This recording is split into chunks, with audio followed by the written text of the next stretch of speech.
Sénégal, bonjour. Ismaïla Madior Fall sort du bois. À la une du Populaire, le constitutionnaliste fait tout sauf piailler au sujet de la réduction du mandat du président de la République. En tout cas, selon Ismaïla Madior Fall dans le Populaire, le projet de loi constitutionnelle qui sera soumis au référendum contient une proposition de réduction rétroactive du mandat. Donc, renchérit toujours Ismaïla Madior Fall dans le Populaire, le référendum sera vers la fin du premier trimestre 2016, autour du mois de mai, et la date précise sera fixée dans quelques jours. Ce jour, Ismaïla Madior Fall, constitutionnaliste de son État, dans le Populaire, rappelle que ce sera une révision de la Constitution du 22 janvier 2001 en vigueur à partir des recommandations de la CNRI, Commission nationale de réforme des institutions, et de propositions émanant d'autres Sénégalais. Ça veut dire quoi? Eh bien que ceux qui crient à U et à Dia que Macky Sall, au sujet de la réduction du mandat, veut s'inscrire dans la logique du tristement célèbre Wak Wakhet, parle du sexe des anges. Bon, ange ou démon, en tout cas, Ismaïla Madior Fall clôt le débat. Voilà le truc qui parle à la une du Populaire. Quand même, la Tribune affiche le gros coup de massue de Macky Sall aux opposants, à savoir, on ne peut pas me forcer un référendum. D'où le crachat du Alhaji de Marème Faye, livré par la Tribune pour dire inutile de me mettre la pression. Mais la pression aux allures de marquage à la culotte est l'œuvre de mon confrère El Hassan Sall de la Tribune. Il s'agit de quoi? Eh bien, d'un état d'urgence marqué par l'exécutif omniprésent, le Parlement inexistant et du judiciaire dépendant, souligne la Tribune. Le journal, sous la plume de mon confrère El Hassan Sall, de noter qu'il y a une urgence à procéder à une refondation institutionnelle qui est non seulement un préalable indispensable à l'approfondissement de la démocratie, mais aussi gage de stabilité et de paix. La paix de l'âme, comprenez l'ataraxie, c'est en tout cas l'attitude que semble afficher Macky Sall à la une du quotidien Le Quotidien. Le journal d'indiquer, le président de l'APR répond à ses détracteurs à Hambourg, Macky salit l'opposition. En quoi faisant? Eh bien, en déclarant que les opposants n'ont qu'à économiser leur énergie. La planète en a besoin. Propos livrés par Le Quotidien.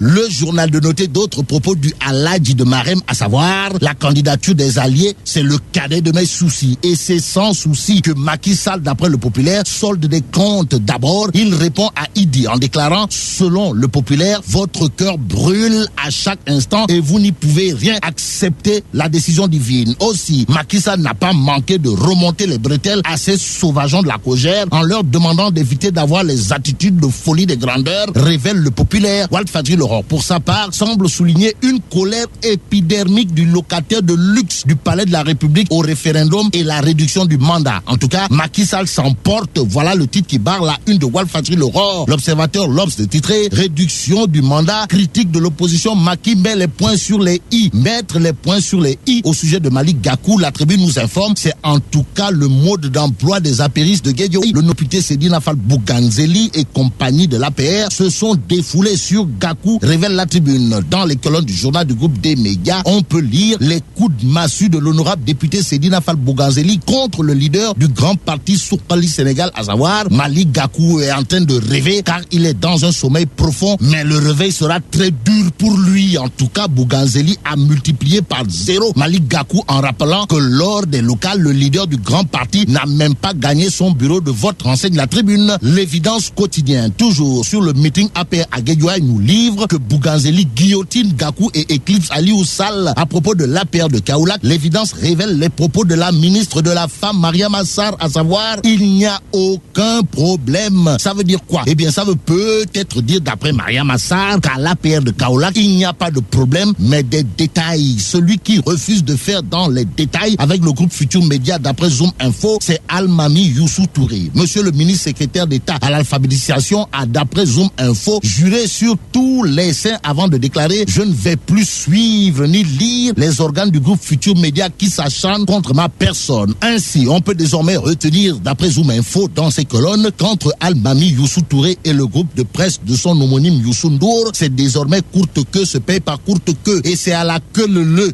que les hôpitaux iront payer leurs créances dues à la Sénélec, si on en croit Libération. Le journal, pour l'instant, révèle les vérités de Matar Cissé. Monsieur le DG de la Sénélec n'entend pas faire de concessions aux mauvais payeurs, souligne Libération. À la une de Réumi Quotidien, il est question de l'homme de l'année 2015 du groupe Promo Consulting. Le quotidien Réumi parle du docteur Cheikh Kanté, DG PDG du port autonome de Dakar. Pourquoi? Eh bien parce que d'après la rédaction de Réubi Quotidien, Dr Cheikh Kanté a fait du port de Dakar le lieu de transit numéro 1 grâce à son génie créateur. En attendant de faire chapeau bas à Korok et Dr Cheikh Kanté, passons à Libération pour terminer. Le journal souligne les gamineries d'un mari, celui de Mimi Touré. Il est question pour Libération de livrer les fourberies de monsieur le mari de Mimi Touré qui dira à un gendarme en service: tu es ignorant de ne pas connaître Aminata Touré. Ça veut dire quoi? Eh bien que pour l'époux de Mimi Touré, ne pas connaître sa femme est un délit. Alors, on est où là? C'est la question. En tout cas, monsieur le mari de Mimi Touré doit se souvenir que nul n'est au-dessus de la loi. Et c'est avec la foi que je dis vive le Sénégal.